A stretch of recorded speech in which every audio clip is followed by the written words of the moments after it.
Bonjour tout le monde, j'espère que vous allez bien. Aujourd'hui, je vais vous raconter l'histoire de la séquestrée de Jemap, une affaire qui, je pense, va vous scotcher à vos sièges et vous faire serrer les dents. Avant d'aller plus loin, n'hésitez pas à vous abonner à ma chaîne, à me laisser un petit pouce vers le haut, installez-vous confortablement et on est parti.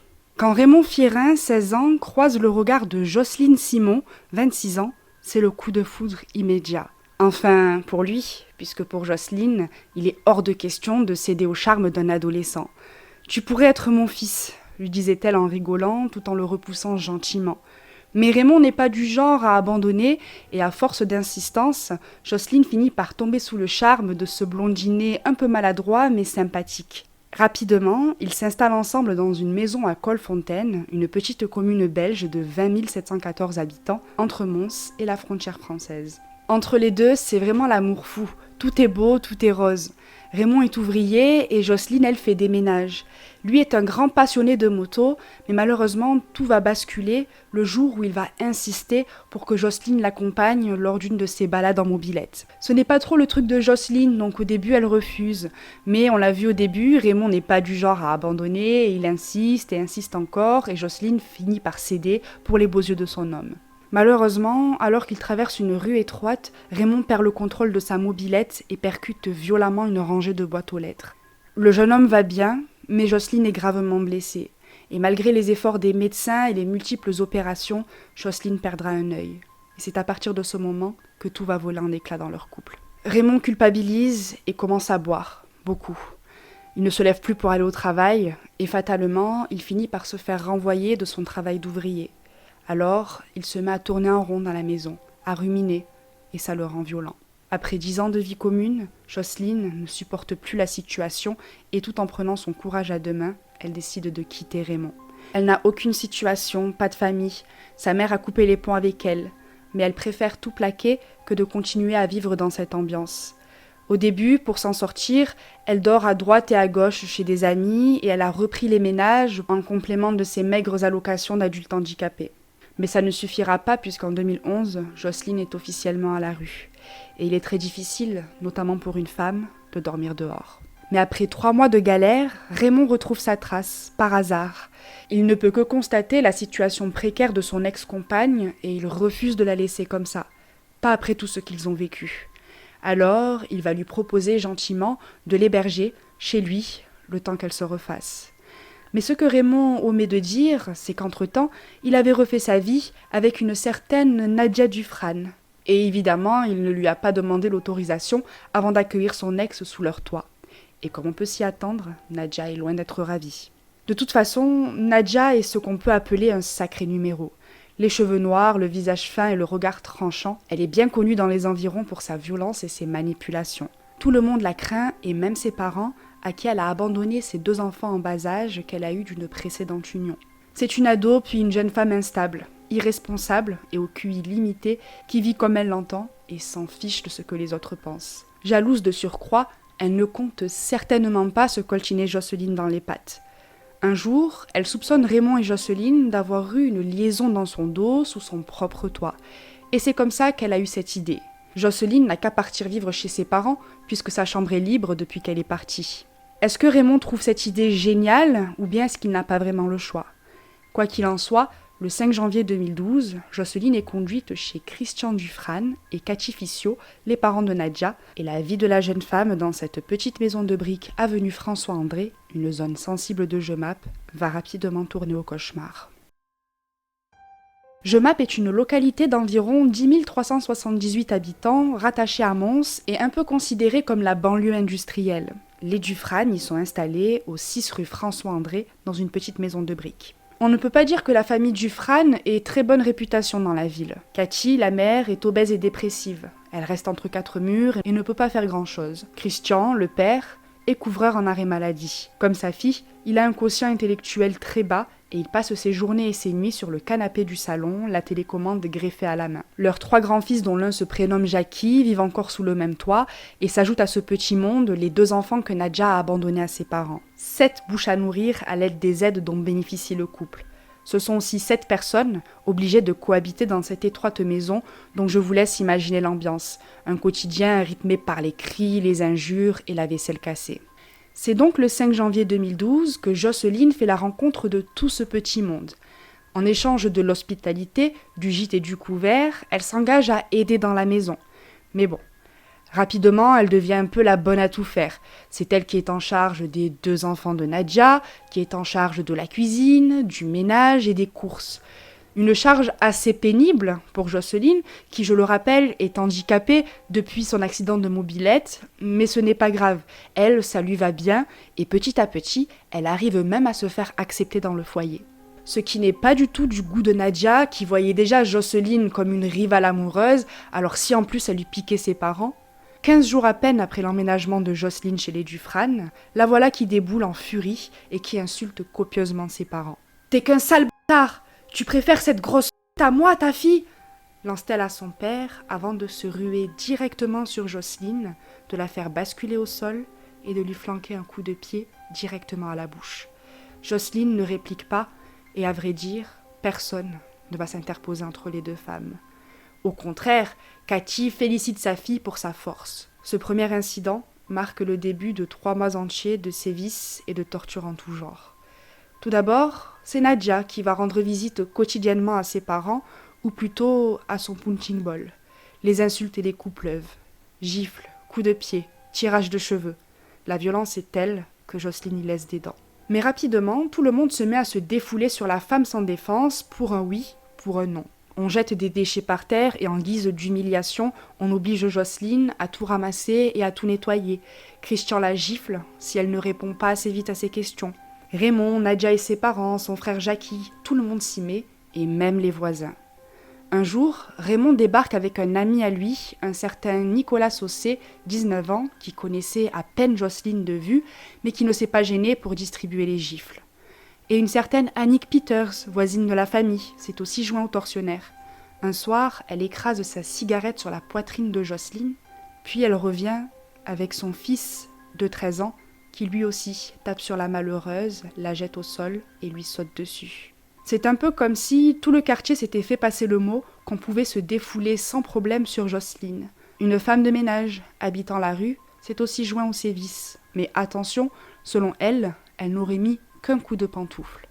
L'une des pires scènes va se dérouler le 23 février, quand Nadia va raconter que Jocelyne aurait eu des gestes déplacés envers Franz, son fils de 3 ans, alors qu'elle lui faisait prendre le bain. C'est évidemment faux, mais il n'en faut pas plus pour que les coups redoublent de violence en guise de représailles. Jocelyne en ressort le nez fracturé et plusieurs dents brisées.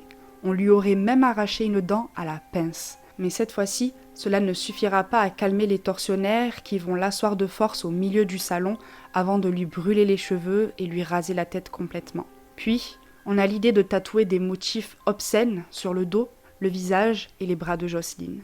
C'est Christian qui se serait amusé à graver sur la malheureuse des organes génitaux masculins, une croix gammée, les mots 15 € et puis sur le front. Sans parler de la douleur atroce que ça doit être de se faire tatouer tout le corps et notamment le dos, une zone sensible ainsi que le visage, Jocelyne est maintenant marquée à vie, condamnée à vivre avec ces horreurs gravées absolument partout sur son corps et son visage. On peut se demander pourquoi Jocelyne n'a pas fui la maison, pourquoi est-ce qu'elle n'a pas appelé les secours. Tout d'abord, il y a la peur. Elle qui était si faible physiquement, elle ne faisait pas le poids face à ses bourreaux qui auraient de toute façon barricadé les portes et les fenêtres avec des meubles. Et puis fuir, pour aller où? Jocelyne n'avait pas de situation, elle n'avait pas de famille, pas d'attache, pas vraiment d'amis, pas de toit. Et en plus de son handicap, maintenant elle était défigurée, donc elle n'osait pas vraiment sortir et se montrer en public. Enfin, les Dufrane avaient assuré leurs arrières. Ils avaient cloîtré leur pauvre victime dans sa chambre, détruit son téléphone portable, et ils racontaient à tous ceux qui pourraient s'inquiéter du sort de Jocelyne qu'elle était partie pour Bruxelles sans laisser d'adresse.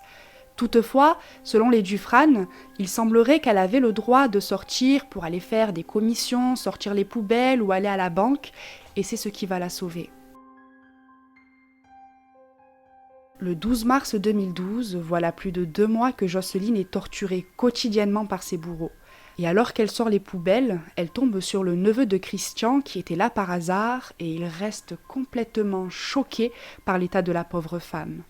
Il rentre chez lui et, accompagné de son frère Jason Gleaner, ils se rendent à la police. Aucun des deux n'était au courant de ce qu'il se passait entre les murs des Dufresne, mais apparemment la simple vue de Jocelyne a suffi à ce qu'ils s'imaginent. Pour eux, prévenir la police était la meilleure chose à faire, même s'il est difficile de dénoncer sa propre famille. Mon frère a vu Jocelyne son visage tout mauve et qu'elle avait plus de cheveux. Et donc mon frère, il a voulu aller au bureau de police et comme je vous dis, j'étais avec lui. Il dit comme quoi qu'il a fait bien pour sauver Jocelyne, mais il faut le comprendre aussi que c'est quand même de la famille, que c'est son oncle. Son frère est persuadé que Jocelyne avait fait exprès de lui montrer son visage comme un appel à l'aide silencieux. Et ça a fonctionné. Jocelyne est convoquée dans la journée au commissariat, mais elle ne débarque pas seule. Nadja ne la lâche pas d'une semelle. Au début, elle explique qu'elle a été agressée par des Arabes à Charleroi, mais les policiers ne sont pas dupes. Ils décident de séparer les deux femmes, et c'est là que Jocelyne raconte enfin la vérité dans un récit qui dépasse l'entendement. Toute la maisonnée est immédiatement placée en garde à vue, ainsi que les potentiels complices ayant participé au supplice. Jocelyne est enfin libre, mais elle est sous le choc. Poursuivre le calvaire d'une habitante de Jemappes. La victime, une femme de 39 ans, a été séquestrée, battue pendant des mois. On lui a notamment tatoué des motifs obscènes sur le visage, arraché des dents, brûlé les cheveux et cassé le nez. Hospitalisée à Ambroise Paré, elle est placée sous surveillance psychologique. Elle doit subir des opérations de chirurgie esthétique sur son visage, ses bras, son dos, ses dents, son nez, ses oreilles. En avril 2012, à sa sortie, elle est transférée directement dans un foyer d'accueil pour femmes victimes de violences, pour qu'elle puisse se reconstruire tranquillement vu qu'elle n'a pas de situation. Cela lui évite aussi d'être exposée au regard extérieur, puisque pour le moment, elle garde encore les traces des sévices qu'elle a subis, et notamment les tatouages obscènes qu'elle a sur le visage. Son état était tel que, selon son avocat, on avait évité de mettre des miroirs dans sa chambre pour ne pas qu'elle ait à faire face à qui elle était devenue à cause de ses bourreaux. Elle est touchée à vie, marquée à vie. Alors, vous savez, je crois même qu'on essaye d'éviter de lui mettre des miroirs qu'elle puisse se regarder parce que c'est vraiment assez impressionnant. Pour faire disparaître ses tatouages, il lui faudra plusieurs séances de laser et au moins 6 séances de chirurgie esthétique, des opérations extrêmement coûteuses, plusieurs milliers d'euros, que Jocelyne n'a absolument pas. Une procédure d'urgence a été introduite auprès du Fonds d'aide aux victimes, mais il lui faudra attendre encore de 3 à 6 mois pour éventuellement bénéficier de cette aide. Le 5 novembre 2012 se tient le procès de ses bourreaux, mais Jocelyne n'y participera pas, encore trop affaiblie pour s'infliger ça. Nadja, Christian, Cathy et Nicolas, l'ami de Raymond, sont écroués en attendant leur procès. En tout, ils sont 7 à comparaître devant le tribunal correctionnel de Mons pour la séquestration, les blessures et les traitements dégradants et inhumains qu'ils ont infligés à Jocelyne Simon durant plusieurs mois. Nadja annonce tout de suite la couleur. Le visage blême, le regard froid et menaçant, elle balance des flots d'injures envers les journalistes, envers Jocelyne et envers ses parents. Elle hurle, tout le monde en prend pour son grade. Jocelyne n'est qu'une pute, son père n'est qu'une mère, la voisine n'est qu'une sale. Tire-toi avec ta caméra, toi. Dégage avec ta caméra. À ses côtés, il y a Raymond Fierin, son compagnon, et Christian Dufresne, son père, qui enchaîne les puffs des cigarettes électroniques jetables. Entre deux bouffées, il crache ses poumons. Apparemment, pendant sa détention, son état de santé s'est dégradé. Sur l'autre bande des prévenus, Cathy Dufresne, la mère de Nadja, Jackie Dufresne, son frère, et Annick Peters, la voisine de la tribu. Les avocats de Nadja évoquent une enfance très difficile. Nadja aurait été battue, elle n'aurait connu que l'alcool, les injures et les maîtresses de son père. En plus de ça, elle aurait été violée à l'âge de 9 ans, ce qui veut dire qu'elle ne pourra jamais vraiment appréhender l'ampleur de ses actes. Elle est par ailleurs considérée comme étant la meneuse, c'est-à-dire que tout partirait d'elle et de sa rivalité amoureuse avec Jocelyne. Elle n'aurait pas supporté la pseudo-liaison que Jocelyne aurait eue avec son Raymond et elle a alors décidé de se venger. La présidente du procès a jugé qu'il ne fallait pas tenir compte de la limite intellectuelle de Nadja et de Christian, car selon elle, tous les deux se sont pris à une victime tout aussi limitée. On tapait tous dessus parce qu'on en avait envie. Au début, elle se défendait. Puis, elle a fini par se laisser faire. Mais si pendant ces mois de torture, les parents Dufran et Nadia s'entendaient parfaitement bien, pendant le procès, le dialogue était officiellement rompu. Christian a déclaré qu'il s'était retrouvé en prison à cause de sa fille et il a mis principalement en cause sa progéniture quand il raconte les faits à la barre. Nadia s'est montrée tout aussi virulente puisqu'elle a déclaré qu'à sa sortie de prison, elle embarquera ses enfants et elle n'aura plus jamais aucun contact avec ses parents. Par contre, elle a bien signifié qu'elle voulait continuer sa relation avec son Raymond. Nadia et Christian écopent d'une peine de 8 ans ferme pour séquestration, traitement inhumain ayant entraîné une incapacité permanente, coups et blessures. Avec Raymond, ils auraient aussi été reconnus coupables d'attentat à la pudeur avec violence, car Nadia aurait forcé Jocelyne à faire une fellation à son père, et Raymond avait assisté à la scène. Nicolas Saucé, 19 ans, Raymond Fierin, 29 ans, et Cathy Ficio, 46 ans, la mère de Nadia, sont condamnés à une peine de 5 ans avec sursis, soit 2 ans ferme. Annick, la voisine qui aurait brûlé une cigarette sur le torse de Jocelyne et l'aurait frappée avec une pantoufle en bois, même si elle maintient que c'était une pantoufle normale, a écopé de 3 ans de prison avec sursis, soit 1 an ferme, et Jackie, le frère de Nadia, qui était âgé de 17 ans à l'époque, a écopé de 6 mois de prison avec sursis. À titre de dommages et intérêts, l'avocat de Jocelyne a demandé 5 000 €, précisant qu'il savait bien que les prévenus ne pourraient pas payer. De toute façon, 5 000 €, c'est même pas la moitié de l'argent nécessaire à Jocelyne pour faire effacer toutes les sévices qu'elle a subis. Son avocat conclut. Jocelyne était un oiseau pour le chat, une femme d'une grande fragilité. Face à ses bourreaux, elle ne pouvait avoir aucune capacité de réaction. Aujourd'hui encore, Jocelyne ne se souvient pas de toute l'histoire, par contre, elle sait précisément qui lui a fait quoi. Ces gens ont été des prédateurs. Ils ont été condamnés comme des prédateurs. Le tribunal a clairement retenu que ces gens avaient agi comme des bêtes en meute. Et je tiens à préciser qu'aucun des accusés n'a exprimé ne serait-ce qu'un peu de remords pour ce qu'ils ont fait. Christian Dufran est décédé à l'hôpital Erasme juste après le verdict. Le jour même, il avait été transféré au CHU Ambroise Paré pour y être hospitalisé.